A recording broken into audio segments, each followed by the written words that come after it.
Bertrand Vergely, vous êtes philosophe, vous avez publié récemment un ouvrage intitulé Retour à l'émerveillement. Alors comment définir l'émerveillement selon vous? L'émerveillement, c'est une expérience tout à fait extraordinaire. C'est une expérience que les enfants ont et c'est une expérience que les adultes ont. C'est une expérience aussi que tout être qui est en quête de vérité a. L'émerveillement, c'est ce qui se passe quand l'enfant découvre le monde. Il découvre une extraordinaire diversité. Chaque chose est un événement. L'émerveillement de l'adulte, c'est quoi? C'est le fait de redécouvrir l'existence. L'émerveillement du savant, c'est d'apercevoir que derrière ce qu'on pensait savoir, il y a encore plus. En fait, l'émerveillement, c'est la prodigieuse diversité de la vie qui nous arrive à travers l'expérience de la réalité et qui nous surprend. C'est une gigantesque surprise. Et je crois que, au fond, c'est ça qui m'a passionné et qui me paraît être au cœur de la philosophie. La réalité n'est pas banale, elle est totalement surprenante. Surprenante pour les enfants, surprenante pour les adultes, surprenante pour les savants, surprenante pour tout le monde. Et dans votre livre, vous citez votre ami écrivain Christiane Singer, Oui. qui dit qu'on doit toujours garder intact le fil de la merveille. Est-ce que vous pourriez nous parler un peu d'elle et de cette phrase? Alors j'ai eu l'occasion de rencontrer Christiane Singer 3 fois dans ma vie, et puis de lire ses ouvrages, et je me suis rendu compte qu'elle était un être d'émerveillement.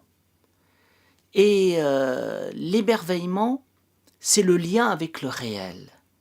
Elle est morte, foudroyée par un cancer qui l'a emportée en 6 mois de temps, mais elle n'a jamais voulu que la maladie déforme l'idée qu'elle avait de la vie.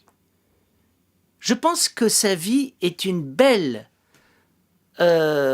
illustration de ce que Nietzsche dit dans la généalogie de la morale au paragraphe 7 de la première dissertation, lorsqu'il dit « La souffrance n'est pas une objection contre la vie ».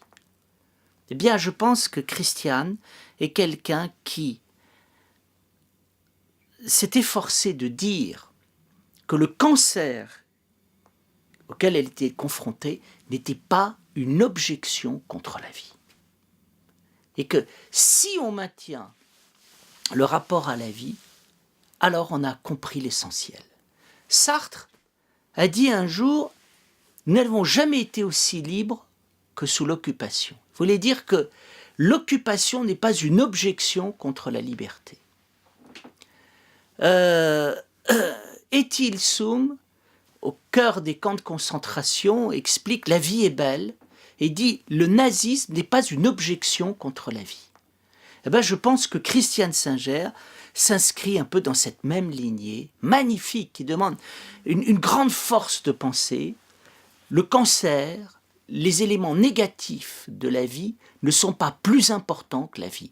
Si on le pense, alors ça veut dire que le nazisme est plus important que la vie, le cancer est plus important que la vie, etc., etc. Et vous parlez aussi d'une capacité à surmonter le malheur qu'on pourrait tous avoir. Oui, moi, ce qui m'intéresse, c'est le dépassement du malheur. Et je crois que le dépassement du malheur se fait comment? Eh bien, quelque part en plongeant dedans, en rentrant dans la réalité. Qu'est-ce qui nous fait souffrir? Ce qui nous fait souffrir, c'est pas la vie, c'est le refus de la vie. Mais dès lors qu'on rentre à l'intérieur de l'expérience de la vie et qu'on y va, tout d'un coup, on découvre qu'il y a des tas de possibilités. Et que, en fait, nous avons des issues.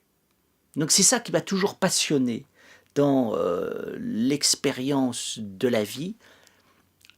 L'expérience de la vie m'intéresse, pourquoi? Parce qu'on se pose la question, quel est le sens de la vie? Et tout d'un coup, on voudrait que ce sens soit donné abstraitement. Et quand il n'est pas donné abstraitement, qui ne paraît pas comme idéal, on a l'impression qu'il n'y a pas de sens. Puis, je crois qu'il faut sortir de cette dualité, sens idéal ou pas de sens. Il faut rentrer dans l'expérience, et dans l'expérience de la vie, là, on voit des choses se dévoiler. Donc, c'est là que je comprends l'expérience du sens au voisinage de la mort, de la souffrance et du mal. Alors par quel moyen un adulte peut retrouver sa capacité d'émerveillement lorsqu'il l'a perdue? Eh bien, il le retrouve à partir d'un paradoxe. Je l'exprimerai ainsi. Tu n'aimes pas ceci ou cela, va dans ce que tu n'aimes pas. C'est que tu en as besoin. Dans les évangiles, le Christ dit « aime tes ennemis ». Et je trouve que c'est très fort. Tu n'aimes pas la réalité, c'est que tu as besoin de la réalité. Va là-dedans et tu vas découvrir le secret.